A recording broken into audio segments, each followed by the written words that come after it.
ஒருத்தன் அயோக்கியன் என்று தெரிந்தும் அவனை புனித்தப்படுத்துவதற்காக பேசுகிறான் பாரா, அவன் தாண்டா ஆக கொடுமையான அயோக்கியங்கிறான். என்ன செஞ்சாலும் ஆத்தாடி அவர் மாதிரி வருமா? இப்படி பேசி 50 ஆண்டுகளா?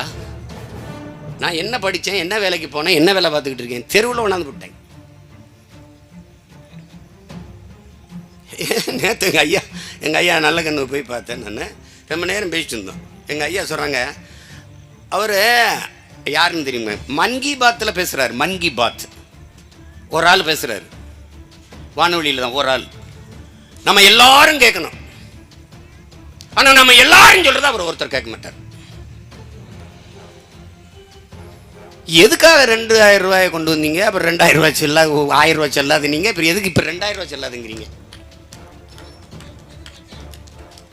இங்கே வாங்கப்பா. என் பங்காளி வடிவேல் சொல்கிறது, நல்லவே மாதிரி பேசிகிட்டு இருந்தானப்பா, பைத்தியமாவே அந்த மாதிரி நல்ல மாதிரி தெரிஞ்சாங்க. இங்கே திராவிட மாடல் மாதிரி அது ஒரு குஜராத் மாடல்னு பேசியிருந்தாங்க கொஞ்ச நாள். 2 மாடலே ஓட்ட அம்பாசிடர் இருந்து இப்போ தான் நமக்கு தெரியுது. யாராவது தள்ளி விட்டால் தான் செல்ஃப் எடுக்கும் இருக்குது. அது அந்த நிலைமையில் வச்சுக்கிட்டு ரொம்ப பீத்துறாங்க மாடல் மாடல்ன்ட்டு. எதுக்காக 2000 ரூபாய் கொண்டு வந்தீங்க? அந்த தொகை, அந்த பணத்தை அச்சடிக்க 5000 கோடிக்கு மேலே செலவாயிருக்குன்றீங்க. சொல்றது நீங்கள் தான் சொல்றீங்க. எதுக்காக 1000 ரூபாய் நோட்டு செல்லாது? பணம் செல்லாது என்றால் ஊழல் லஞ்சம் ஒழியும். எப்படி ஒழியும்? விளக்கங்க. தீவிரவாதம் ஒழிந்து விடும். எப்படி ஒழியும்? பணம் செல்லாது என்று நீங்கள் சொன்ன பிறகுதான் காஷ்மீரிலே புல்வாமா மாவட்டத்தில் தாக்குதல், 40 ராணுவ வீரர்கள் உயிர் பலி. எப்படி ஒழிந்தது? ஒவ்வொரு நாளும் சொல்கிறீர்கள், தீவிரவாதி ஊடுருவிட்டான், பயங்கரவாதி ஊடுருவிட்டான். ஏண்டா பணம் செல்லாதனா எல்லாரும் தீவிரவாதி ஒளிந்து விடும், தீவிரவாதம் ஒளிந்து விடும், பயங்கரவாதம் ஒளிந்து விடும். நீங்க அப்புறம் ஊடுருவிட்டான், பயங்கரவாதம் தலை தூக்குறது. ஏதாவது ஒன்ன சொல்லுங்க. இப்ப 2000 நோட்டினுடைய தேவை என்ன? எது கொண்டு வந்தீங்க? 50 நாள் பொறுத்துக் கொள்ளுங்கள், உங்களை சொர்க்கத்தில் வைப்பேன் என்று பேசியவர் இதே நமது பிரதமர் தான். செத்து பல பேர் சொர்க்கத்துக்கு போனானே ஒழிய உண்மையிலே ஒருத்தரையும் சொர்க்கத்துக்கு கொண்டு போகல. பல பேர் செத்து போனான். வரிசையில் நின்று செத்தவத்தனை, பட்டினி செத்தவத்தனை. நீங்க அறிவார்ந்த தமிழ் மக்கள் சிந்தித்து பாருங்கள். என் அன்பு பெற்றோர்களை, தம்பி தங்கைகளே, நாளைக்கு தங்கச்சிக்கு கல்யாணம், திருமணம், சொந்தக்காரர்கள் எல்லாரையும் வரவைத்தாயிட்டது. இரவு படுத்திருக்கிறோம். காலையில் எழுந்து நகை கடைக்கு, துணி கடைக்கு, பண்டபாத்திரங்கள் வாங்குற பாத்திர கடைக்கு சென்று பொருள்களை வாங்க காத்திருக்கிறோம். பணத்தை சேமித்து வைத்த பணத்தை வங்கியிலிருந்து எடுத்துக்கொண்டு வீட்டிலே வைத்திருக்கிறோம். நள்ளிரவிலே பணம் செல்லாது என்று சொன்னால் என் தங்கையின் வாழ்க்கை என்னாகும்? என் அன்பு மக்களை சிந்திச்சு பாருங்க. இதை பற்றி சிந்திக்காத ஒரு தலைவன் நாட்டின் தலைவனா? தருதலையா? எப்படி ஒரு தலைவன்? எங்க அப்பாவை நான் மருத்துவமனையில் சேர்த்திருக்கிறேன். என் உடன் பிறந்தார்களே, 1 வாரம் மருத்துவமனையில் வைத்து காப்பாற்றி இருக்கிறேன். 3 லட்சம் ரூபாய் மருத்துவமனை கட்டணம். அதை கட்டினால் தான் என் தந்தையை நான் திருப்பி வீட்டுக்கு அழைத்து வர முடியும். காலையில் பணத்தை கட்டி அப்பாவை வீட்டுக்கு கூட்டி வரலாம் என்று நாங்கள் பணத்தை எடுத்து வைத்து காத்திருக்கும் போது நள்ளிரவில் பணம் செல்லவில்லை. என்ன செய்யலாம்?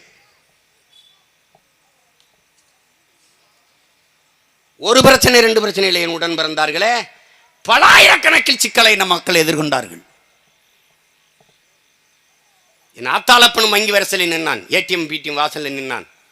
ஆனால் அதானி பொண்டாட்டி, அம்பானி பொண்டாட்டி எவ்வளோ நின்னானா? பாராளுமன்ற உறுப்பினர், சட்டமன்ற உறுப்பினர், மாமன்ற உறுப்பினர், அவங்க வாரிசு ஏதாவது நின்றுச்சா? எங்கேயாவது நின்னார்களா? இப்போ ஒரு 2000 ரூபா நோட்டு வச்சிருந்தா 20,000 20,000 போய் தான் மாற்ற முடியுமா வங்கியில்? எத்தனை நாளைக்கு போய் நிற்கிறது வங்கியில்? இப்போ ஏன் செல்லாதுங்கிற? நீங்கள் சாலையில் போயிட்டு இருக்கும்போது உங்களுக்கு என்ன பண்ணுவாங்கன்னா, டேக் டைவர்ஷன் அப்படின்னு ஒரு பலகை வச்சுருப்பான். அதான் சாலையில் அது மோசமாக இருக்குது சாலை, திருப்பி விட்றா. என்ன யார் ஓடு போட்டிருக்கான், யாவன் அப்படின்னு நீ பேசக்கூடாது, திருப்பி விட்டுருணும். அது மாதிரி இவர்கள் செய்கிற கொடுமையான ஆட்சி, கேவலமான ஆட்சி, அந்த குறைகளை நீங்கள் கவனிக்கவே கூடாது என்று ஒவ்வொரு நாளும் பிரச்சனை தூக்கி போட்டே இருப்பான். அதில் ஒன்று தான் இந்த பணம் செல்லாதுன்னது, திருப்பி இப்போ 2000 ரூபா நோட்டு செல்லாதுங்கிறது. இதெல்லாம் என்ன வேலை? இதெல்லாம் என்ன மாதிரி வேலை? ஒரு நாட்டையும் மக்களையும் இது பாதிக்கும் என்று சிந்தி தெரியாத தலைவன் எப்படி தலைவனா இருக்க முடியும்? எப்படி தலைவனா இருக்க முடியும்? பெருங்கொடுமை நிகழ்ந்துருச்சு. இப்போ செப்டம்பர்ல இருந்து அது செல்லாது, அது வரைக்கும் வங்கியில் மாற்றிக்கணுங்கன்னா ஒரு தம்பி சொல்கிறான், அந்த பத்திரிக்கையாளர் என்கிட்ட கேட்குறான், அண்ணன் டாஸ்மார்க்குள்ளோட வாங்குறது இல்லை என்ன அப்படின்னு.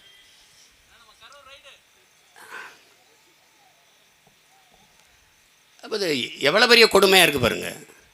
அப்படி ஒரு ஆட்சி.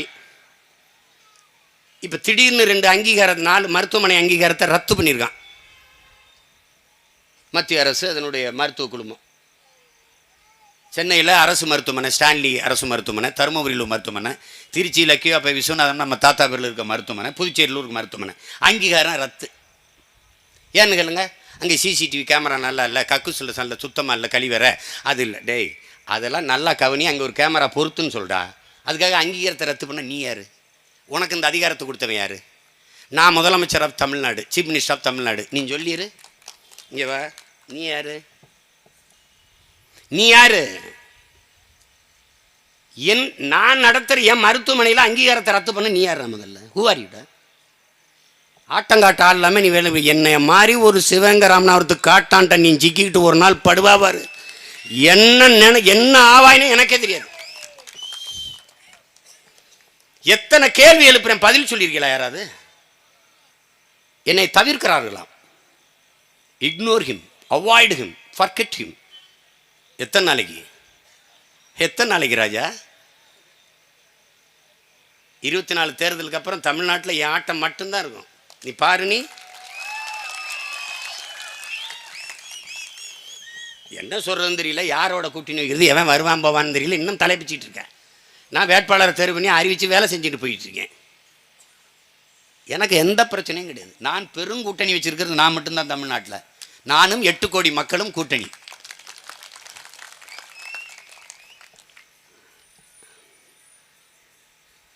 எல்லாம் தப்பா எல்லாம். மருத்துவமனையில் இதெல்லாம் சரி செய்யுங்க, இந்த அடிப்படை வசதிகள் குறைவாக இருக்குன்னு நீ சொல்லியிருக்கணும். அதை செய்யுங்கன்னு தான் நீ பரிந்துரைக்கணும். உன் அங்கீகாரமே ரத்து செய்யப்படுதுன்னா அதில் படிச்சுக்கிட்டு இருக்க பிள்ளைகள், மருத்துவம் பார்த்துக்கிட்டு இருக்கிற நோயாளிகள் எப்படி இருக்கு பாருங்க.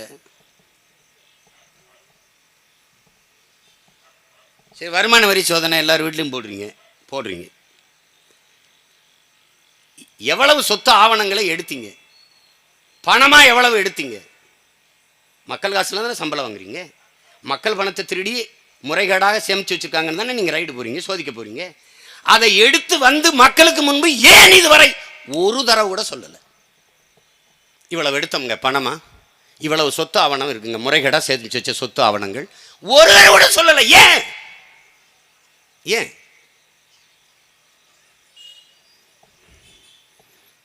அது வருமான வரி சோதனை இல்லை, வசூல் வேட்டை. அங்கே போகிறது 1000 கோடி எடுத்தில்ல, 10%, 10 விழுக்காடு தண்டம் உனக்கு பெனால்ட்டி. எங்களுக்கு எவ்வளவு? எப்படி? இது ஒரு அரசு, இது ஒரு ஆட்சி முறை.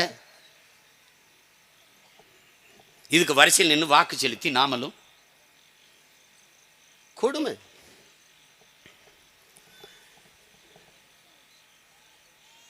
எவ்வளவு பெருமையோடு வாழ்ந்த நமது மக்கள். இப்போ பார்த்தா பாராளுமன்ற கட்டடத்தை திறக்கிறாரு. அதுக்கு சோழன் செங்கோலை கொண்டி, சோழ மன்னர்களின் செங்கோலை கொண்டி வைக்கிறார். அது உண்மையிலே எங்கள் பாட்டன் அருண்மொழி சோழனும் அரசேந்திர சோழனும் அந்த செங்கோலை வச்சு தான் ஆண்டானா. அந்த செங்கோலை அவங்க கையில் கொடுக்குறாங்க. உம்மிடி பங்காரில் செஞ்சிச்சு. உம்மிடி பங்காருன்னு ஒரு நகை கடை இருக்குது, அதில் அவன் செஞ்ச. வேணா நீ சோழன் செங்கோல்னு சொல்லாத, உம்மிடி பங்காரு செங்கோல்னு சொல்லு. என்ன எங்கள் பாட்டை மாதிரி நீ ஆட்சி செய்ய புரியல? அவன் முடியாட்சி காலத்தில் குடியாட்சி செய்தவன், குடவோலை முறையில் தேர்தல் நடத்தினவன். நீங்க அப்படியா அவங்க ஆட்சி இருக்கு? நீங்க குடியாட்சி காலத்தில் முடியாட்சி செய்து கொண்டிருக்கிறீர்கள். கொடுங்கோன்மை ஆட்சி, சர்வாதிகார ஆட்சின்னு கூட சொல்ல முடியாது, கொடுங்கோன்மை ஆட்சி செய்து கொண்டிருக்கிறீர்கள்.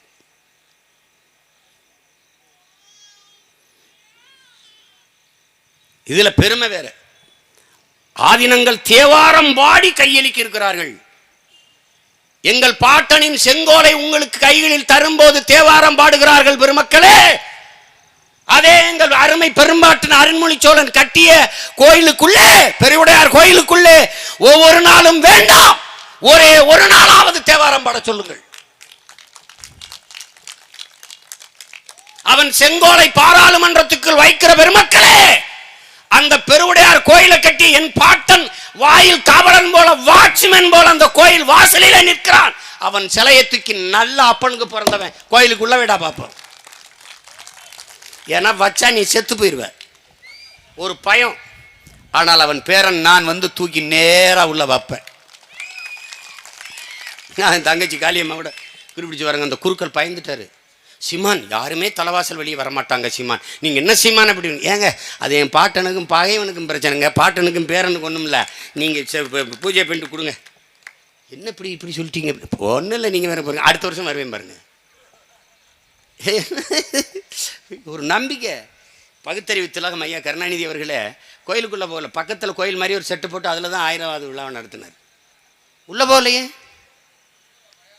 பயம். போகாதனால இப்போ உயிரோடு இருக்கார். என்னத்தையோ ஒன்று பண்ணிட்டு அலைவாங்க வைங்க. இப்போ ஆண்டுக்கு அவர் பிறந்த நாள் கொண்டாட்டம் ஜூன் 6லேருந்து நீங்கள்லாம் திண்டாடி சாக போகிறீங்க. தெருவுக்கு ஒரு மாறுபளவு சிலை, மாவட்டத்துக்கு ஒரு சிலை வச்சா இப்போ உங்கள் வீட்டில் கொதிக்கும் ஒலை. என்னது என்னதாண்டா எழுதிருச்சு அந்த பேனான்னு கேட்டால் பதில் இல்லை. இதுவரை காகிதத்தில் எழுதிச்சா, நீ காற்றில் எழுதுமா. அதில் ஒரு பைத்தியக்காரன் சொல்லியிருக்கான், அந்த பேனாவுக்குள்ளே சீனாவை கண்காணிக்கிற கேமரா வைக்க போகிறாங்க, அதனால தான் சீமான் பதட்டம் அடைகிறார். ஒருத்தர் 2 பேர் ஊரில் பைத்தியமாக இருப்பாங்க, எல்லாருமே பைத்தியமாக இருந்தால் ஒன்றும் பண்ண முடியாது. அதில் ஒரு அறிஞன் சொல்கிறான், பைத்தியக்காரர்கள் இருக்கிற சபையில் போய் உட்காந்துக்கிட்டு நீ என்ன அறிவாக பேசினாலும் நீனும் பைத்தியக்காரனை தான் மதிக்கப்படுவ, அதனால கொஞ்சம் தள்ளி நிற்கணும். இதனால தான் பாரதி கோவப்பட்டான். நீங்கள் நம்மெல்லாம் கோயிலுக்கு போய் என்ன பண்ணுவோம்? அப்பா முருகா, கை காலுக்கு நல்ல சுகத்தை குடியா, நல்ல புத்திய குடியா, ஐயா நல்ல அறிவை குடியா, எனக்கு காட்டில் நல்லா வெள்ளாமை குடியா, இப்படி தான் கேட்போம். ஒருத்தன் விறுவிறுன்னு போனேன், சொல்லடி சிவசக்தி என்னை சுடர்மிகம் அறிவுடன் ஏன் படைத்தாய்? எதுக்கு இவ்வளோ அறிவை கொடுத்த? பூரா பையில முட்டா பையில இருக்கான், எனக்கு மட்டும் அறிவை கொடுத்துட்ட, எவனோடும் பேசணும், ஒன்றும் புரிய மாட்டேங்குது, வெறுப்பாயிட்டான் பாரு. உலகத்திலே ஒருத்தன் தாங்க எனக்கு ஏன் இவ்வளோ அறிவை கொடுத்த நீ? எல்லாரும் கொடுந்தாங்க, இப்போ நீ ஏன் கொடுத்தாயின்னு கேட்ட ஒரே ஆள் நம்ம பெரும்பாவளன் நமது பாட்ட பாரதி தான். அது மாதிரி தான் நம்ம நினைக்க வேண்டியிருக்கு. என்ன அது ஒரு பைத்தியக்கார பையில்கிட்ட நாட்டை கொடுத்து நம்ம படுற பாடு. இந்த என் தங்கச்சி சொல்லுது, அண்ணே 100 நாள் வேலை திட்டத்தினால நாசமாக போச்சுன்னு விவசாயம், அதை சொன்னதுனால பூரா பையில என்னை திட்டேன். அது குறிப்பாக கம்யூனிஸ்டுகள் ரொம்ப திட்டுறாங்க. என்னமோ கம்யூனிஸ்ட் கோட்டைன்னு அப்படி தான் திரிபுரா இருந்துச்சு, அப்படி தான் மேற்கு வங்கம் இருந்துச்சு. இப்போ இதெல்லாம் எங்கே போச்சு? எம்ஜிஆர் கருணாநிதி இருக்கிற காலத்தில், ஜெயலலிதா இருக்கிற போதில், ஜெயலலிதா அம்மையார் ஆகிட்டே ஐயா கருணாநிதி அவர்கள்ட்டையும் 12 சீட்டு வாங்கினது கம்யூனிஸ்ட்டுகள். இந்திய கம்யூனிஸ்ட் கட்சி, இந்திய கம்யூனிஸ்ட் மார்க்சிஸ்ட்டு 12 சீட்டு வாங்கினவர்கள். ஐயா ஸ்டாலின்கிட்ட 2 பேரும் சேர்ந்து 12 சீட்டு. எவ்வளோ பெரிய வளர்ச்சி பற்றியில. தனித்துவத்தை இழந்து விட்டார்கள். கம்யூனிசம் அப்படின்னா என்ன இருக்குன்னா, கம்யூனிசம் கம்முன்னு இருந்துடணும், அமைதியாக இருந்துடணும், எதையும் பேசக்கூடாது. மண்ணு திருடுனா, மலையை திருடுறான், கார்பரேட் உள்ள வர்றான், ஏன் கம்முன்றீங்க? அதான் கம்யூனிஸ்ட்டு, அதான் கம்யூனிஸ்ட்டு. இன்னமும் 50 ஆண்டுகள் ஆட்சி செஞ்சு நாட்டை நாசமாக்கி பெருத்த ஊழல் லஞ்சத்தில் ஊறி திளைத்து வளங்களை எல்லாம் கொள்ளையடித்து நாட்டை நரகமாக்கிட்டது மாதிரி என்னையை திட்டிட்டு கிடப்பான். டேய், நாங்கள் ஒரு வார்டு கவுன்சில் கூட வரலடா, ஒருத்தர் வரல. அவர் தவறான வழிகளில் இளைஞரை கொண்டு போகிறார். நான் தான் பூரா பேர் வாங்க கூட்டம் முடிஞ்சோன்னா டாஸ்மார்க்கு போகணும்னு கூட்டிக்கிட்டு பாய்த்து கிடப்பு. முதல்ல கள்ளச்சாராயம்னாங்க, அப்புறம் கொஞ்ச நாள் விசச்சாராயம்னாங்க, அப்புறம் மெத்தனால்னாங்க, இப்போ சைனைடுங்கிறாங்க. தஞ்சாவூரில் செத்ததுக்கு அவர் மாவட்ட ஆட்சியர் சொல்கிறார், அது விசச்சாராயம் இல்லைங்க, அது சைனைடை குடிச்சிட்டாங்க. வித்தது யார் ராஜா?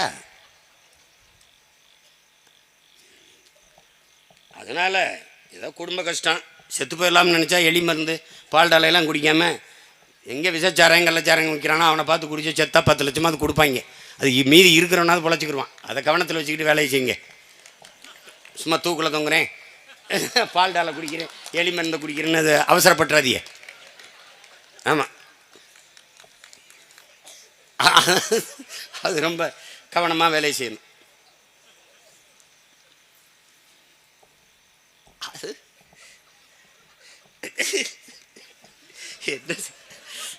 என்ன செய்யறதுன்னு தெரியாம ஒரு சிக்கிக்கிட்டு நம்ம படுற பாடு இருக்க. அத ஒரு ஒரு ஒரு ஒரு ஒரு ஊழல் லஞ்சம்னா நீங்க பாத்தீங்கன்னா, ஊழல் லஞ்சம் அப்படின்னு சொல்றாங்க. ஊழல் ஒழிப்பா, லஞ்சத்தை ஒழிப்பு, அதெல்லாம் ஒரு நொடி வேலை.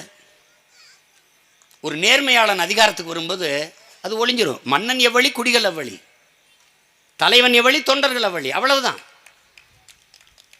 லஞ்சம் வாங்கினா, ஊழல் செய்தா தொலைச்சிடுவான்னு தெரிஞ்சா அவன் வாங்க மாட்டான். காவலர்கள் கைவிட்டு போயிடுறாங்கன்னு ஏன்னு யோசிக்கணும் நீ. அதான் ரூசோ சொல்றான், நீ ஏன்டா குற்றவாளிகளை பிடித்து தூக்கில போடுறதுலே கவனம் பண்ணிக்கிட்டு இருக்கா? அவன் குற்றம் செய்வதற்கான காரணத்தை கண்டுபிடித்து அதை தூக்கில போடுறாங்கிறான். அதான் தீர்வாகும். நீ ஒரு உதவி ஆய்வாளருக்கு என்ன சம்பளம் கொடுக்குற? அதை வச்சுட்டு எப்படி அவன் வாழ்வான்? அவன் பிள்ளைகளை எப்படி படிக்க வைப்பான்? மருத்துவ செலவு எப்படி குடும்பத்துக்கு பண்ணுவான்? ஒன்றும் பண்ண முடியாது. எம்எல்ஏ என்ன வேலை செய்கிறாருன்னு 1,20,000 மேலே சம்பளம். அப்படிதான் தம்பி. அவன் மேசை தட்டுறதுக்கு பதிலாக சாணி தட்டினா கூட 1000 எர்ராட்டி தட்டிடுவான். என்ன பண்ணுறாங்க? எதுக்கு அவருக்கு இப்போ ஊதியம்? ஆக விலைப்படி உயர்வு, சம்பள உயர்வு, 6,50,000 கோடி கடன் இருக்கிற சட்டமன்றத்திற்கு, அரசுக்கு, அந்த சட்டமன்ற உறுப்பினருக்கு எதற்கு இவ்வளவு ஊதியம், இவ்வளவு சம்பளம்? எதற்கு? ராணுவ வீரனுக்கு கூட 2 மாத விடுமுறை இருக்கு, நீதிபதிக்கு கூட 2 மாத விடுமுறை இருக்கு ஏப்ரல் மேல. எல்லாருக்கும் ஓய்வு இருக்கு. காவல்துறைக்கு ஓய்வு இருக்கா? அவ்வளவு கடும் பணி ஆற்றவனுக்கு என்ன ஊதியம் கொடுத்துருக்க? ஏதோ விடுமுறை இருக்கா? ஒண்ணுமே கிடையாது. அப்ப அவருக்கு வேண்டிய ஊதிய உயர்வை கொடுத்து அவருக்கு வேண்டியதை செஞ்சுட்டா ஏன் கையூட்டல் பெறாரு? தேவையில்லை. எங்க ஆட்சி காலத்தில் யாராவது ஒரு காவலர் கையூட்டு பெற்றான்னு சொல்லு, நான் ஆட்சியை விட்டு கிளம்பிடுறேன், கீழே போயிடுறேன். என்ன செய்ய மாட்டாங்க. நீ ஒவ்வொரு சிறைக்கும் இவ்வளவு தரணும்னு வைக்கிற. டி நகர் போற வர்த்தக பகுதியில் ஒருத்தரை பணியமர்த்தணும்னா நீ இவ்வளவு மாசம் எனக்கு வசூலிச்சு கொடுக்கணும்ன்ற. கடைக்கு கடை. நான் எல்லா சிறையிலையும் தமிழ்நாட்டில் ஏறக்குறைய இருந்திருக்கேன். அப்போ கோழி போட்டாங்க, முட்டை போட்டாங்க. கோழி போடும்போது தம்பி வந்து, நான் வேற சிறை, எனக்கு சிறைக்குள்ள எல்லா சிறையிலையும் தனிமை சிறை, என்னை யாரும் பார்க்கக்கூடாது, ஏன்னா நான் பயங்கரவாதி, அதுலேயும் சர்வதேச இன்டர்நேஷனல் டெரரிஸ்ட். நான் என்னோட யாரும் பேசுனா ஏன் பேசக்கூடாதுன்னு சொல்லுங்க. அவன் பேசி அந்த சிறைக்குள்ள அவன் பல பேரை தயார் பண்ணிடுவான். அது கேட்டவனே எனக்கு கொஞ்சம் சரி, அந்த பயம் உனக்கு இருக்கட்டும், அந்த பயம் இருக்கட்டும். அப்புறம் என்னை கூட்டி கொண்டு காட்டினாங்க. கோழி எது தெரியுமில்ல? கழுத்து, 2 ரெக்கை, இதுதான் கோழி. நான் பார்க்குறேன்னா அந்த அதிகாரிகள்லாம் ஓடி வந்து, ஐயா வாங்க, ஐயா வாங்க, ஐயா ஐயா ஐயா வாங்க, ஐயா வாங்க, ஐயா ஐயா உங்களுக்கு ஏதாவது வேணும்னா சொல்லுங்கள், நாங்கள் தனிப்பட்ட முறையில் கொண்டாந்தான். எனக்கு ஒன்றும் வேணாங்க. ஏன்னா நான் சிறைக்குள்ளே சாப்பிட்றதே இல்லையே. 1 வருஷத்துக்கு மேலே சிறையில் இருந்திருக்கேன், சாப்பிட்டதே இல்லை. எனக்கு தெரியும் அவன் என்ன சோறு கொடுப்பேன்னு. வெளியில் வந்தவொடனே எந்திரிச்சு நடக்க முடியாது. இதுவரை சாப்பிட்டது கிடையாது. என்னை பார்க்க வரவங்க கொடுக்குற இந்த பருப்பு வகைகள், பழங்கள், இந்த பேரிச்சை, இந்த இதில் சாப்பிட்டு தண்ணியை குடிச்சிட்டு படுத்துருவேன். அப்படி தான் இவ்வளோ காலம் இருந்தேன். அதனால் நான் சாப்பிட்றதில்ல. அவர் வந்து கேட்டார், இல்லை இல்லை வேணாம் அப்படின்னு. அப்போ கூட்டிகிட்டு போய் அவங்க சொன்னது, ஐயா மாதம் 1,00,000 ரூபா கொடுக்கணுங்க மேலே, இதில் இப்படி ஏதாவது பண்ணலைன்னா நாங்கள் தான் கையிலேருந்து சம்பளத்துலேருந்து கொடுக்கணும், தயவு செய்துங்க இதை வெளியில் பேசிடாதீங்கன்னு. இப்போ ரொம்ப காலம் ஆயிடுச்சு. அவரெல்லாம் பணி ஓய்வு விட்டு கூட போயிருப்பார். அதனால இப்போ பேசுகிறேன். வேற என்ன இப்படி இப்போ கூட பேசலைன்னா அப்போ எப்போ தான் பேசுறது. இந்த மாதிரி அங்கே மேலே இருந்து கொள்ளையடிக்கிறனால தான் இந்த குவார்ட்டருக்கு 10 ரூபா கூட வச்சு விற்கிறாங்க, இரவு பகலாக ஓட்டுறாங்க, அநீதியாக சம்பாதிக்கிறாங்க, இவ்வளோ வசூலிக்கிறாங்கிறது முதலமைச்சருக்கு தெரியுமா தெரியாதா? தெரியும். தெரிஞ்சே அனுமதிக்கிறாரு. இந்த கரூரில் செந்தில் பாலாஜி என்கிற அவர் கெட்ட கேட்டிருக்கு அம்மையார் ஜெயலலிதா ஜெயிலுக்கு போன பிறகு அடுத்த முதல்வர் யார் என்ற பட்டியலில் அவர் பேரும் இருக்கிறது கருமம். அவரும் அவர் தம்பியும் அடித்த கொள்ளை இந்த நாட்டிலே அந்த செந்தில் பாலாஜி அப்படின்னு பேசிவிட்டு அவர் வந்தால் அவர் மேலே எல்லா வழக்குகளையும் போட்டு அப்படிலாம் பேசிட்டு திருப்பி இந்த கட்சிக்கு வந்தவனை, நீங்கள் வர வேண்டிய இடத்துக்கு தான் வந்திருக்கிறீர்கள், சரியான இடத்திற்கு வந்திருக்கிறீர்கள். ஏனென்றால் இவ்வளவு வசூலிக்கிறவர் அந்த கட்சியிலே இருந்து ஒரு பக்கமே வசூலை கொடுத்து கொண்டிருப்பது சரியா இருக்காது.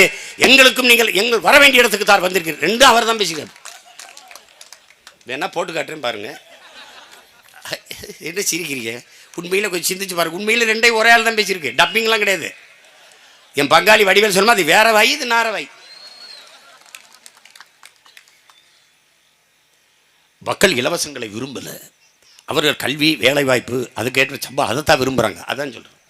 அப்புறம் ஆட்சிக்கு வந்தோடனே 1000 ரூபாய் மகளிருக்கு செப்டம்பர் மாதத்துலேருந்து 1000 ரூபாய் கொடுக்க போகிறதுக்கு 2 மாதத்துக்கு முன்னாடி இருந்து விளம்பரம்ங்க. செப்டம்பர்லேருந்து மகளிருக்கு 1000 ரூபாய், செப்டம்பர்லேருந்து மகளிருக்கு 1000 ரூபாய். இதுக்கே 100 கோடியை செலவு பண்ணிட்டாங்க.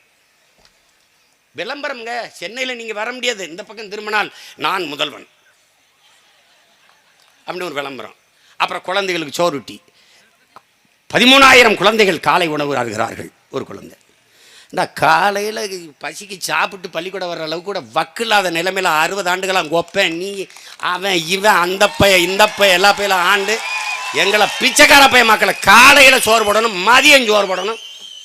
ஒரு பரதேசி கூட்டமாக மாற்றிட்டு இதில் சாதனை சாதனை. என்ன உங்க சாதனை? என்ன சாதனை? வேதனையிலும் கொடும் வேதனை இது. பள்ளிக்கு போற பிள்ளைகள் காலை உணவு இல்ல. நேத்து நம்ம கட்சி ஆரம்பிச்சு இன்னைக்கு ஆட்சிக்கு வந்த மாதிரி பேசிட்டு இருக்கிறீங்க. ஒவ்வொன்றும் பள்ளிக்கு போற பெண்களுக்கு 1000 ரூபாய், பசு கட்டணம் இலவசம், தண்ணீரை விற்போம். இப்ப ஆவின் மூலமா தண்ணீரை விற்கிறாங்களா? அந்த அம்மா என்ன பண்ணாங்க, மடிக்கணினி இலவசம், மிக்சி இலவசம், கிரைண்டர் இலவசம், மாவு அரைக்கிறது மசாலா அரைக்கிறது இலவசம், மிதிவண்டி இலவசம், எல்லாம் இலவசம். ஒரு மிதிவண்டி விலை என்ன, ஒரு மடிக்கணினி விலை என்ன, ஒரு மாவு அரைக்கிற எந்திரம் விலை என்ன, ஒரு மசாலா எந்திரம் விலை என்ன, இதையெல்லாம் இலவசமாக தந்த அரசு உயிர் ஆகாரமாக இருக்கிற நீரை 10 ரூபாய்க்கு வித்தது. இதையெல்லாம் இலவசமா தந்த அரசு ஏன் தண்ணீர் இலவசமா தரல? அதையே நீங்க யாருமே கேட்கல. நான் பல தடவை கேட்டேன், அதையும் உங்க காதுல வாங்கி கேட்கல. நீங்க ஏன் தண்ணீரை இலவசமாக தரவில்லை? தர முடியாது. காரணம், தண்ணீரை விற்கிற முதலாளிகள் பாதிக்கப்படுவார்கள். அக்குவனோ கின்லே அப்பலோ குப்பலோ எல்லாம் பாதிக்கப்படுவான். அவன் பாதிக்கப்பட்டால் உனக்கு என்ன? அவன் தருகிற கமிஷன் கிடைக்காம போயிடும். 2000 200 கோடி 300 கோடி 400 கோடி 500 கோடி நின்று. அதனாலதான் என்ன சொல்றேன், இவன் முதலமைச்சர் கிடையாது, அவன் பிரதமர் கிடையாது. பிரதமர் என்பவன் இன்டர்நேஷனல் புரோக்கர், முதலமைச்சர் என்பவர்கள் ஆல் இந்திய புரோக்கர்ஸ், கமிஷன் பாய்ஸ், தரகர்கள். இப்ப வெளிநாட்டு முதலீடை கொண்டு வரதுக்கு பேர் என்ன? உள்நாட்டு வெளிநாட்டு பெரும் முதலாளிகளுக்கும் சொந்த நாட்டு மக்களுக்கும் இடையே தரகு வேலை செய்வதற்கு பேர் தான் இந்த பதவிகள். வெளிநாட்டு முதலாளி வந்தால் அவர் என்ன செய்வார் சொல்லு, நீ சொல்லு. தொழில் தொடங்குவார். மக்கள் சேவையா லாப தேவையா? அவனுக்கு லாப தேவை. அப்போ பெரும் முதலாளிகளின் லாபத்திற்கு வருவாயீட்டலுக்குத்தான் இந்த அதிகாரங்கள் வேலை செய்யுமே ஒழிய சொந்த நாட்டு மக்களுக்கு சேவை செய்யாது, செய்ய முடியாது. அதுதான் பிரச்சனை. ஏன் தண்ணியை விற்கிற? தண்ணி இலவசமாக கொடுக்க முடியல ஒன்னால. ஒரு நாளைக்கு ஒரு குடும்பம் எவ்வளவு தண்ணி வாங்கும்? அப்போ ஒரு மாசத்துக்கு எவ்வளவு செலவு பண்ணும்? என்ன தினாம எங்க ஆத்தலப்பன் பேருந்தில் போயிட்டு இருக்கான், தினாமா போறான், என்னைக்காவது ஒரு நாள் போவான், அது இலவசம். பஸ் கட்டணம் இலவசம். பஸ்ஸா இருக்கா? மழை பெஞ்சா உள்ள கொடையை பிடிச்சிட்டு போக வேண்டியது இருக்கு. ஒரு ஓட்டுநர் சீட்டு பெல்ட் போடணும்னு எழுதியிருக்குது. ஒரு கீழே ஒரு தம்பி போடுறான், முதல்ல அவருக்கு சீட்டை கொடு அப்புறம் பெல்ட் போட சொல்லுன்ட்டு. அவன் என்ன பண்ணுறாரு, ஒரு முக்காலி இருக்குல்ல அதில் உட்காந்துட்டு வண்டி ஓட்டிட்டு போயிட்டு இருக்காரு. சத்தியமாக நீ சிரிக்காத, படம் இருக்கு நான் காட்டுறேன். அப்படி வண்டி ஓடிக்கிட்டு இருக்கு, முன்னாடி எதுவுமே கிடையாது, பிச்சுக்கிட்டு போயிடுச்சு எல்லாம். பள்ளிக்கூடத்துக்கு போயிட்டு இருக்கிற பிள்ளை அந்த கீழே இருக்கிற அந்த அடித்தளம் இருக்குல்ல, அது உடஞ்சி அந்த ஓட்டைக்கில விழுந்து பின்னாடி வந்த சக்கரை ஏற்றி கொண்டுருச்சு. இதில் நீங்க மறந்து விடுவீர்கள், உங்கள் பிள்ளைகள் ஒருபோதும் மறக்க மாட்டோம். ஏனால் மறந்து விடுவது மக்களின் இயல்பு. அதை நினைவுபடுத்திக் கொண்டே இருப்பது போராளிகளின் கடமை. நான் நினைவுபடுத்திக் கொண்டே இருப்பேன். அதில் எதையும் மறந்து கடந்து போயிடும் நீங்கள் நினைக்கூடாது. நேரம் இருக்கு, அது ரொம்ப முக்கியம் இல்லை. ஏன்னா சிற்றூரிலேருந்து வந்திருக்கீங்க, பெரும்பத்தூரை வேற போகணும். இன்னைக்கு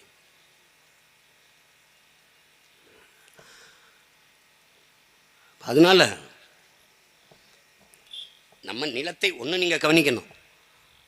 ஊழலஞ்சத்தை ஒழிச்சிடலாம், முறையான நிர்வாகத்தை கொண்டு வந்துடலாம். இலவச கல்வி இலவச மருத்துவம் சொல்றாங்க, அது இலவசமாக தான் இருக்கு.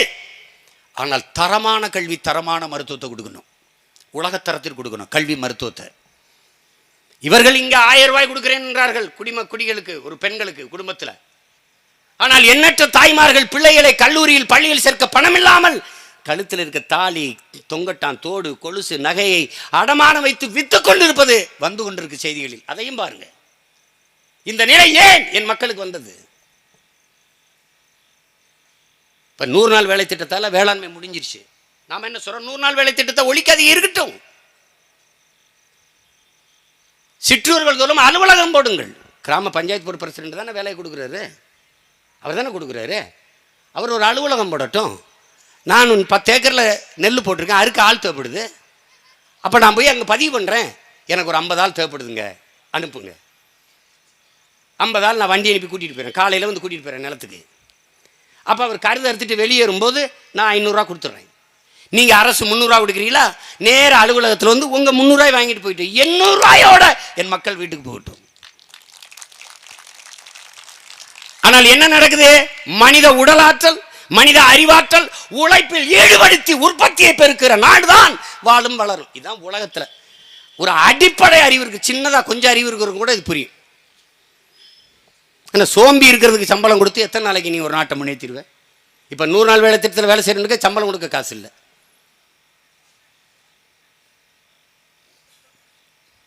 எப்படி? அதை கேரளா பின்பற்றுது, நீ ஏன் பின்பற்றலைன்னு கேட்டால் அது நம்மளை திட்டுறாங்க. ஆடு மாடு வளர்த்தல், வேளாண்மை செய்தால் அரசு பணியாக ஐயோ இவரோட ஆடு மாடு மேய்க்கப்பட்டுருவார் அவர். ஆனால் ஞாயிற்றுக்கிழமை ஆனால் போயிட்டு எலும்புலாத ஒரு கறியாக ஒரு 1/2 கிலோ கொடுங்க, நல்ல நல்லி எலும்பாக பார்த்து ஒரு 1/4 கிலோ.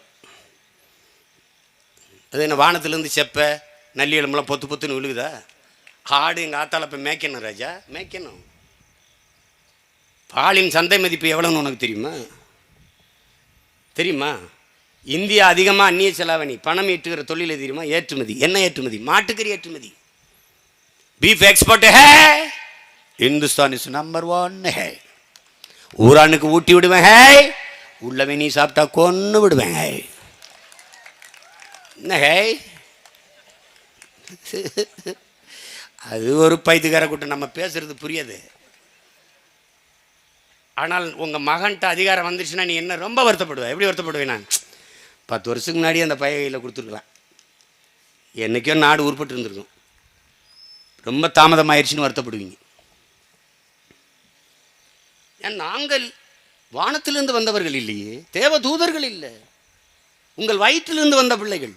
உங்களோட வறுமையிலே, உங்களோட ஏழ்மையிலே, உங்களோட பசி பட்டினியிலே, உங்களோட வெயிலே, மலையிலே, பனியிலே நனைந்திருந்த பிள்ளைகள். நீங்கள் நடக்கும்போது கால்பட்டு கிளம்பிய புழுதியை சுவாசித்த பிள்ளைகள்.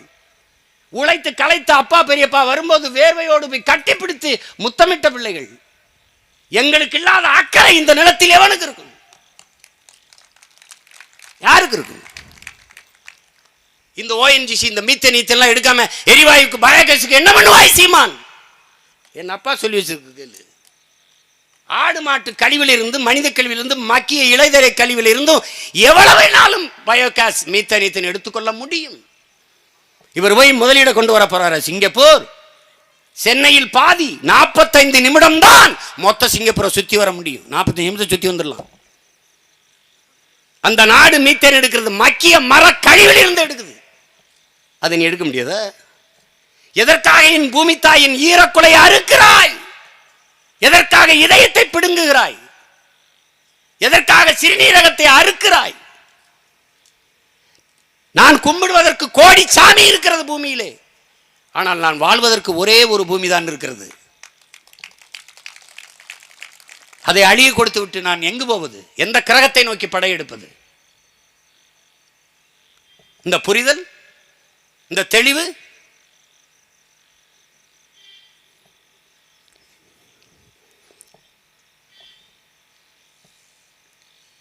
அதெல்லாம் எல்லாமே ஏமாற்றுதான், காலங்காலமாக ஏமாற்று. நாங்கள் அழிவின் ஒரு பேரழிவில் பிறந்த பிள்ளைகள். பரம்பரையாக நாங்கள், எங்கள் அப்பா அரசியல் இருந்தார், அதனால நான் வந்தேன்னு இல்லை. நான் படம் எடுத்து பஞ்சம்பளைக்கு வந்தவன், சினிமா எடுக்க தான் வந்தேன், அதான் எடுத்துக்கிட்டு இருந்தேன். அதனால் என்னையே என் தலைவன் அழைத்து கொண்டு போய் எனக்கு இந்த வழி, இது இந்த பொறுப்பை உணர்த்தி இந்த கடமையை எனக்கு கையளித்தார். அது ஒரு வரலாறு கையளித்த கடமையாக தான் நான் நினைக்கிறேன். காலம் எனக்கு இட்ட கட்டளையாக தான் நினைக்கிறேன். அதான் நாங்கள் செய்கிறோம்.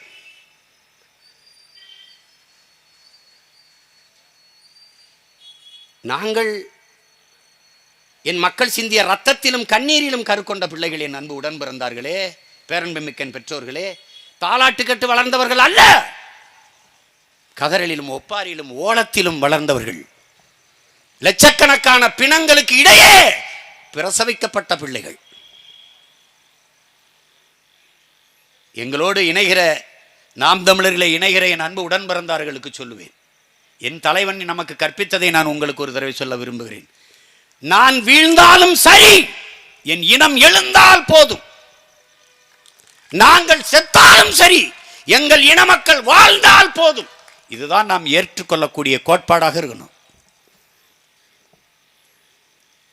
இவர்கள் மாதிரி வீழ்வது நாமாக இருந்தாலும் வாழ்வது தமிழாக இருக்கட்டும் என்ற முழக்கத்தை முன்வைத்து அதிகாரத்துக்கு வந்தபோது, வீழ்வது தமிழாக இருந்தாலும் வாழ்வது நாமாக இருக்கட்டும் என்று மாற்றிய இந்த திராவிட மாடல், திருட்டு மாடல் ஆட்சி போல் அல்ல.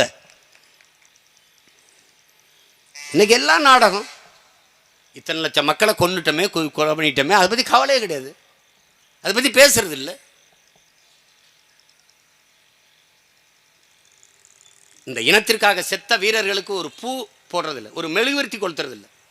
ஆனால் இது நமக்கான கட்சி, நம் இனத்திற்கான கட்சி, அதை பாதுகாக்கிற கட்சி என்று நாம் நம்பிக்கொண்டு திரிகிறோம். ஈழத்திலே, அந்த தாயகத்திலே, அந்த மண்ணிலே நம் தாய் நிலம் என்பது தெரியல.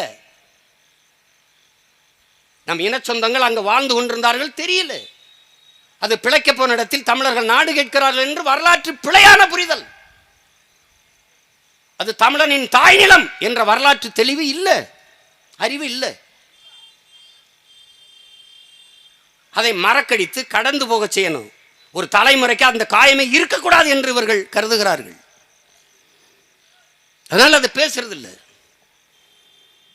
திருப்பி போய் 13வது சட்ட திருத்தத்தை பேசுறாங்க.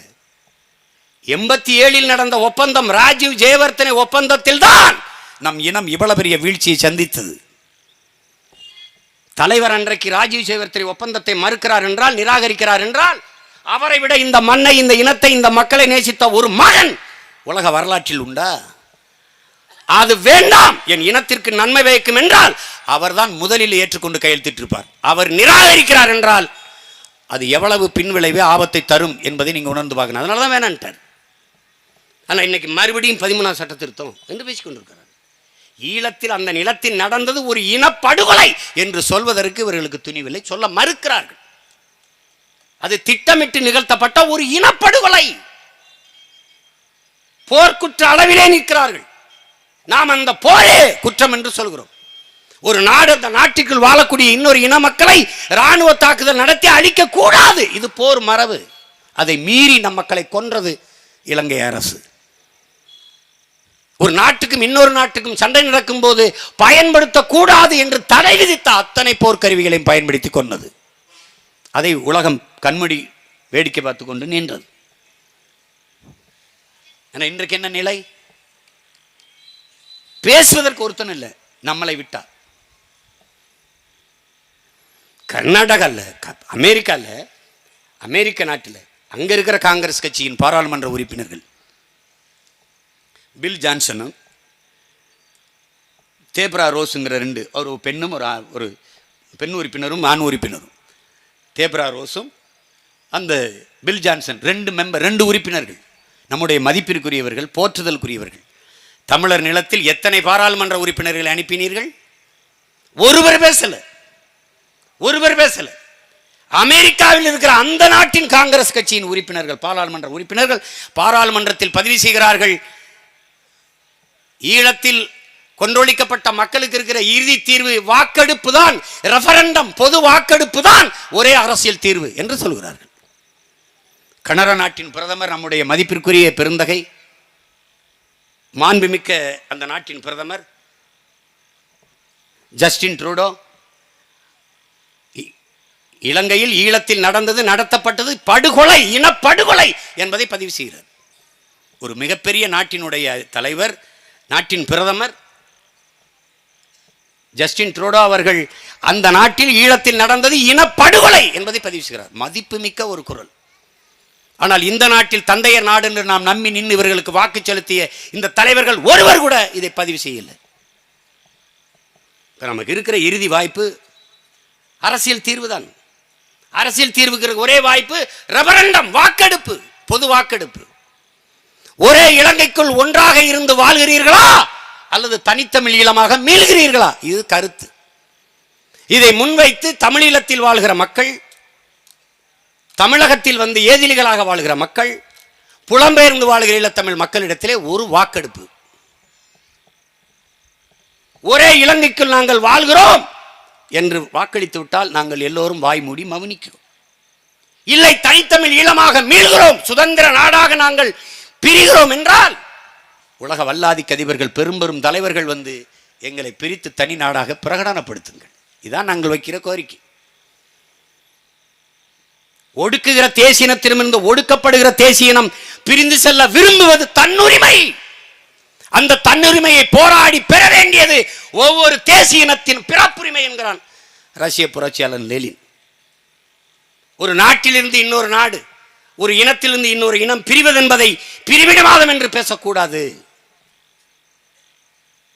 ஒரு வீட்டுக்கு மனமுடித்து வருகிற ஒரு மணப்பெண் வாழ விருப்பம் இல்லை என்றால் மனமுறிவு, விவாகரத்து, டைவர்ஸ் பெற்று பிரிவது என்பதை குடும்ப உறவையை சிதைக்கிறாள் என்று குற்றம் சாட்டுவது எப்படிப்பட்ட பைத்தியக்காரத்தனமோ அப்படிப்பட்ட பைத்தியக்காரத்தனம் ஒரு நாட்டிலிருந்து இன்னொரு நாடு பிரிய விரும்புவதை பிரிவினவாதம் என்று சொல்வது என்று லெனின் அவர்கள்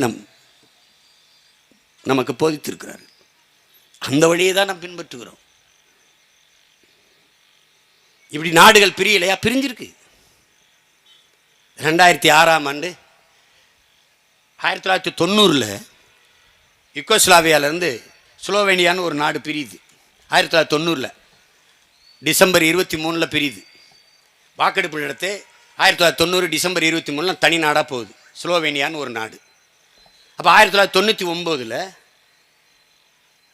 இந்தோனேஷியாவில் இருந்து கிழக்கு தைமூர் பிரியுது. ஆகஸ்ட் 30 பொது வாக்கெடுப்பு மக்கள் நடத்தி அந்த தனி நாடுக்கு, கிழக்கு தைமூருக்கு வாக்கு செலுத்தணும், தனி நாடாக பிரிஞ்சிருது. 2006 செர்பியா, வெறும் 10 லட்சம் மக்கள், வெறும் 10 ஆண்டு கால போராட்டம். இவ்வளவு அழிவில்லை, இவ்வளவு உயிரிழப்பில்லை, ரத்தம் சிந்தவில்லை, இவ்வளவு காயம் கண்ணீர் இல்லை, கதறல் இல்லை. ஆனால் சேர்பியாவிலிருந்து கொசோவா பிரியுது. 2006 அக்டோபர் மாதம் 28, 29 பொதுவாக்கு நடக்குது. அதுல பிரியுது, தனி நாடா போகுது கொசோவா. இந்த நாடுகள் எல்லாம், உலக நாடுகள் எல்லாம் அங்கீகரிக்குது, பாராட்டுது, அதை போற்றுது. கொசோவா பிரிந்ததை வாழ்த்துகிறார்கள். அதே ஆண்டு 2006 அந்த யுகோஸ்லாவியாவில் கொஞ்சம் நிலப்பரப்பு, இந்த சேர்பியாவிலிருந்து கொஞ்சம் நிலப்பரப்பு எடுத்து மாண்டினிக்ரோ அப்படின்னு ஒரு நாடு அது பிரியுது. மே 21 அந்த நாடு 2006 மே 21 மாண்டினிக்ரோ பிரியுது. இதையெல்லாம் வரவேற்கிற இந்த உலக நாடுகள்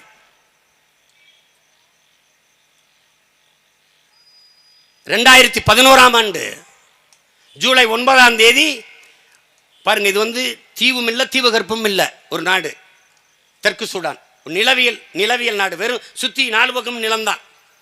இப்போ நம்மளுக்குலாம் நம்ம தீபகற்பம், ஒரு 3 பக்கம் கடல், ஒரு பக்கம் நிலம். இப்போ இலங்கை தீவு, அது 4 பக்கம் கடல்.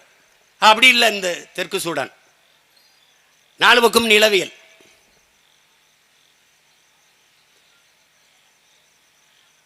அந்த நாடு 2011 ஜூலை 9 தனி நாடாக பிரகடனப்படுத்தப்படுது. அதை இந்தியாலாம் பாராட்டுது, வரவேற்குது. கனடாங்கிற நாட்டில் கியூபெக் என்ற இன மக்கள் 2 முறை பொது வாக்கெடுப்பு கேட்குறாங்க, தனிநாடு கேட்குறாங்க. அவங்களுக்கு எந்த பண்பாட்டு சிதைவு, உயிர் சிதைவு இல்லை, அழிவு இல்லை. ஆனால் தனிநாடு கேட்குறாங்க. பொது வாக்கெடுப்பு எடுத்து 2 முறையும் அந்த மக்கள் பொது வாக்கெடுப்பில் தோற்றுட்டதுனால அதில் இணைந்து வாழ்கிறாங்க. இப்போ பிரிட்டன்லேருந்து இங்கே ஸ்காட்லாந்து தனிநாடு கேட்குது. ஒரு தடவை வாக்கெடுப்பு எடுத்தாங்க, தோற்றுச்சு. இப்போ மறுபடியும் பொது வாக்கெடுப்புக்கு பொது வாக்கெடுப்பு கேட்டுக்கொண்டிருக்கிறார்கள். அதே தான் நாமும் கேட்குறோம். எங்களுக்கு ஒரு அரசியல் தீர்வை முன்வைங்க, பொது வாக்கெடுப்பு, ரெஃபரண்டம். அதை தவிர எமக்கு வேறு தீர்வில்லை என்கிற கருத்தை நாம் வலியுறுத்திக்கிட்டு வரோம். ஆனால் இன்னைக்கு அந்த கருத்து அது ஏற்கப்படாது, அது கவனிக்கப்படாது. ஆனால் ஒரு நாள் தொடர்ச்சியாக இந்த கருத்தை நீங்கள் புறந்தள்ளிவிட்டு நகர்ந்து போய்விட முடியாது. உலகத்தீரே புறந்தள்ளிவிட்டு போக முடியாது. நாங்கள் அவ்வளோ வேலை செய்வோம். இப்போவே நாங்கள் இந்தியாவிற்குள் எளிய பிள்ளைகள் நாங்கள் திரிபுரா, நாகாலாந்து, மேகாலயா, பஞ்சாப், காஷ்மீர், எத்தனை மாநிலங்களை எங்களுக்காக பேசுகிற மாநிலங்களாக, எங்களுக்கு குரல் எழுப்புகிற மாநிலங்களாக, எத்தனையோ மாநிலங்களை அந்தந்த தேசிய இனங்களின் அந்தந்த தேசிய இன மக்களோடு இணைந்து தமிழ் தேசிய இன பிள்ளைகள் நாங்கள் அவர்களுக்காக, அவர்கள் எங்களுக்காக போராடுகிற நிலைமையை நாங்கள் உருவாக்கி கொண்டு வருகிறோம். அது வரும். அந்த மாற்றம் விரைவிலே நிகழும். நீங்கள் ஒன்றும் செய்ய வேணாம். எண்ணற்ற பிரச்சனைகள், சொல்லி முடிக்க முடியாத அளவிற்கு துயரங்களும் துன்பங்களும் நம்மளை துரத்தி துரத்தி அடிக்குது. நீங்கள் ஒன்றும் செய்ய வேணாம். ஒரே ஒரு ஓட்டு ரெட்டலைக்கு உதயசூரியனுக்கு போட்டாச்சு. 60 ஆண்டுகளாக போட்டாச்சு. அவன் தூக்கி நம்மளை நடுத்தருவில் போட்டாச்சு. திருவோடு ஏந்தி தெருவோடு நிற்க விட்டுட்டான். எல்லாத்துக்கும் கையேந்திர நிலைமையில் விட்டுட்டான். ஆனால் கடைசியாக ஒரு வாய்ப்பு, உங்கள் பிள்ளைகளை எங்களுக்கு வாய்ப்பு கொடுத்து பாருங்களேன். இவன் தான் ரொம்ப நாளாக அந்த பையன் கத்திக்கிட்டு இருக்கானே, இவனுக்கு தான் ஒரு 5 ஆண்டு ஆட்சியை கொடுத்தா என்ன, கொடுத்தான் பாருங்களேன், கொடுத்தான் பாருங்களேன். உலகத்தின் தலை சிறந்த நாடாக, பூமியின் சொர்க்கமாக என் தாய் நிலம் தமிழ்நாட்டை நாங்கள் மாற்றுகிறோமா இல்லையா? வெறும் கடலமைத்து வைத்துக்கொண்டு ஒரு வளமும் இல்லாத சிங்கப்பூர் உலகத்தின் எல்லா நாட்டு இளைஞனுக்கும் வேலையை கொடுக்க முடிகிறது என்றால் உங்கள் மகன்களால், எங்களால் முடியாதா? உங்கள் பிள்ளைகளால் முடியாதா? முடியுமா? முடியாதா? நிலமும் வளமும் சார்ந்த தொழிற்சாலைகள், வேலைவாய்ப்பு, வளர்ச்சி, இது உங்கள் பிள்ளைகள் கோட்பாடு. எங்கள் தத்துவம் நீர், பயிர், உயிர், அறிவு, பயன், வளர்ச்சி. நீரின்றி அமையாத உலகு, நீர்த்தேக்கம், நீர் வளத்தை பெருக்குடா. வயிறு, வேளாண்மை செய்யடா. வேளாண்மை யார் செய்கிறது? எல்லாம் கூச்சப்படுறான். படிக்காதவன் செய்கிற தொழில்னா இல்லை, படித்தவனும் செய்ய. வேளாண்மை செய்ய, அரசு பணி, கவர்மெண்ட் வேலை. அடா, டாஸ்மார்க்கில் சாராயம் ஊற்று கொடுக்குறவன் கவர்மெண்ட் வேலைன்றான். உலகத்துக்கு சோறு போடுற வேலையை செய்ய, விவசாயத்தை செய்கிறவன் கவர்மெண்ட் வேலையாக இருக்கக்கூடாதா? ஆடு மாட்டுக்கு ஊசி போடுற வெட்டினியர் டாக்டர் கவர்மெண்ட் டாக்டர். கோழி, ஆடு, மாடு, வாத்துக்கெல்லாம் முடியலன்னா ஊசி போடுறாருல, அவர் கவர்மெண்ட் வேலை. ஆனால் ஆட்டையும் மாட்டையும் வளர்க்கிறான்ல, எல்லாம் ஆத்தாளப்பையும் கவர்மெண்ட் வேலையாக இருக்கக்கூடாது. ஆக்குறேன் கவர்மெண்ட் வேலை. 60 வயசுக்கு மேலே விவசாயிக்கு ஓய்வூதியம் கொடுக்குறேன், பென்ஷன் கொடுக்குறேன். என்னது?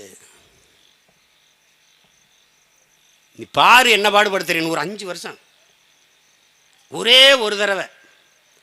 நேற்று என் தங்கச்சி ஒரு வீடை இடிக்கிறாங்கன்னு கூட்டிகிட்டு போனாங்க, போராட்டத்துக்கு போனேன். ஒரு தங்கச்சி, அண்ணன் நாங்கள் ஒன்றுமே எளிய இதாக இருக்கனால எங்களை எல்லாரும் வந்து தொடுறாங்கண்ணே, எல்லாரும் வந்து தொடுறாங்கண்ணே, வீட்டை தொடுறாங்கண்ணே, அதை தொடுறாங்க. நீ ஏன் கவலைப்படுற? நீனும் தொடு. ஒரே ஒரு தடவை ஓட்டு போட போகும்போது விவசாய சின்னத்தை தொடு, மீதியை நான் பார்த்துக்கிறேன்னு. அது உண்மையில் அதான் சொல்கிறேன். விவசாயிக்கு ஓட்டு போடலன்னா இவன் போடுவேன். வேறு கிரகத்தில் இருந்தால் வருவேன். இந்த கை கட்டி நிற்கிறான் பாருங்க. எங்கடா நம்ம சின்ன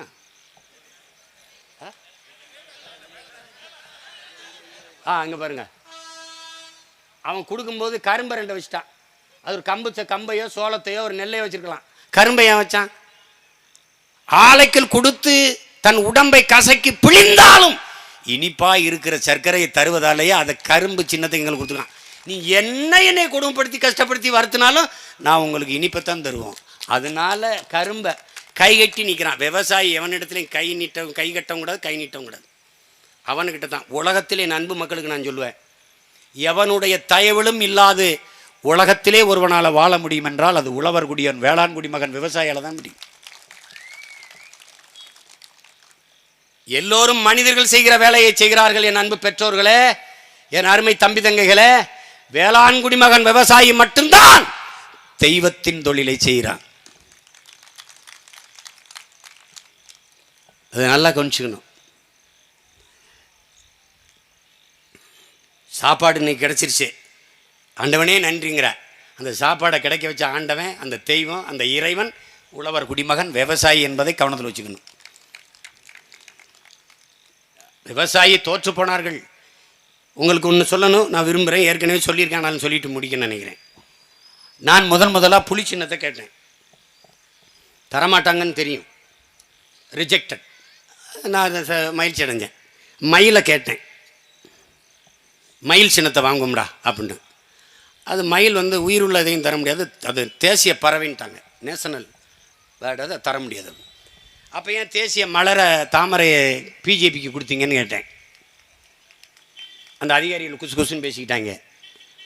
ரெவல்யூஷனிஸ்ட்டு, அதாவது புரட்சிக்காரனா ரொம்ப கேள்வி கேட்குறாங்க. எங்கள் எதுக்கு தாமரை கொடுத்து, அது அப்போ நடந்துருச்சு. சரி காலமாட்டை கொடுங்கன்னு. அப்போ ஜல்லிக்கட்டு கிள்ளிக்கட்டுலாம் பரபரப்பாக நம்ம பேசிட்டு இருக்கும்போது காலமாட்டை கொடுங்க அப்படின்னு. உயிருள்ள எதையும் தர முடியாதுண்ணா. அப்போ ஏன் யானையை ஐயா அம்மா மாயாவதிக்கு கொடுத்தீங்கன்னு கேட்டேன். அது அப்போ நடந்துருச்சு. உனக்கு பிரச்சனை நான் பின்னாடி பிறந்ததானா, இப்போ நீ என்ன சொல்கிற அப்படின்னு தரல. ஏன் நாங்களாக ஒரு சின்னத்தை முடிவு பண்ணி தரோம் போங்கன்ட்டாங்க. நான் வீட்டுக்கு வந்தோன்னே விவசாயி கொடுத்துட்டாங்க. ஏடா அதெல்லாம் உயிர் உள்ள எதையும் தர முடியாதுன்னாங்க. விவசாயி ஏன்டா கொடுத்தாங்கன்னா, எந்த விவசாயம் உயிரோடு இல்லைன்னு முடிவு பண்ணிட்டான். அதையே எனக்கு கொடுத்தாங்க, நாம் தமிழர் கட்சிக்கு சீமானுக்குன்னா, உயிரை கொடுத்தா அது விவசாயியை காப்பாற்றிடுவான்னு தான் அந்த சின்னத்தை எனக்கு கொடுத்துருக்காங்க. அதனால இந்த கரம்பயம் கிராமத்தில் என் கட்சியில் இணையிறவங்க மட்டும் என் கட்சிக்காரங்க நான் நினைக்கல. அவங்களுக்கு மட்டும் என் வணக்கமும் வாழ்த்துக்களும் இல்லை. இந்த மண்ணில் இருக்கிற ஒவ்வொரு மக்களையும் நான் வணங்குறேன், நேசிக்கிறேன். எல்லோருக்குமே நன்றி சொல்ல கடமைப்பட்டிருக்கேன். இந்த நிலத்தில் முளைக்கிற புல் பூண்டு செடி கொடி எல்லாருக்கும் நான் அரசியலில் தான் உங்கள் மகன் பேசி கொண்டிருக்கிறேன்.